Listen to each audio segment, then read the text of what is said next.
အမေရိကန်သမ္မတ Barack Obama ဟာ အကြမ်းဖက်မှု၊ လူ့အခွင့်အရေးနဲ့ တောင်ဆူဒန်နိုင်ငံမှာဖြစ်ပွားနေတဲ့ ပြည်တွင်းစစ်ကိစ္စတွေကို ၂ ရက်ကြာ အာရုံစိုက်ဆွေးနွေးပြောဆိုဖို့ အီသီယိုးပီးယားနိုင်ငံကို ဆိုက်ရောက်သွားပြီဖြစ်ပါတယ်။ သမ္မတ အိုဘားမားကို အီသီယိုးပီးယားနိုင်ငံရဲ့ မြို့တော် Addis Ababa က နိုင်ငံတကာလေဆိပ်မှာ အီသီယိုးပီးယားဝန်ကြီးချုပ်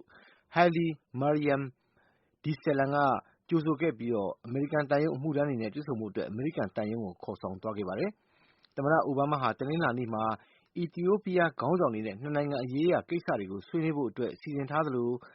အရှေ့အာဖရိကနိုင်ငံတွေရဲ့ နိုင်ငံအကြီးအကဲတွေနဲ့ တွေ့ဆုံပြီး တောင်ဆူဒန်နိုင်ငံက ပဋိပက္ခကို ဆွေးနွေးမယ်လို့ ဆိုပါတယ်။ အီသီယိုးပီးယားနိုင်ငံခရီးစဉ်မတိုင်ခင် သမ္မတ အိုဘားမားဟာ သူ့ရဲ့ဖခင်ဇာတိနိုင်ငံဖြစ်တဲ့ ကင်ညာနိုင်ငံကို သွားရောက်ခဲ့ပြီး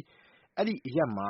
သူ့အပေါ် ကင်ညာနိုင်ငံဇာတိဘွားတဦးသဖွယ် သဘောထားပြီး ဆက်ဆံတာခံခဲ့ရပါတယ်။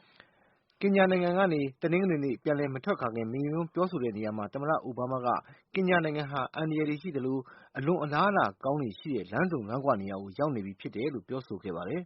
။ မစ္စတာ အိုဘားမားဟာ အီသီယိုးပီးယားနိုင်ငံကို လက်ရှိ အမေရိကန်သမ္မတတာဝန်ထမ်းဆောင်နေစဉ်အတွင်း ပထမဆုံးရောက်ရှိသွားတဲ့ သမ္မတတယောက်ဖြစ်သလို အီသီယိုးပီးယားနိုင်ငံဟာ al-Qaida အကြမ်းဖက်အဖွဲ့နဲ့ ဆက်နွယ်မှုရှိတဲ့ al-Shabaab အဖွဲ့ကို ချေမှုန်းတဲ့နေရာမှာ အမေရိကန်ပြည်ထောင်စုရဲ့ အရေးပါဆုံးမိတ်ဖက်နိုင်ငံလည်းဖြစ်ပါတယ်ခင်ဗျာ။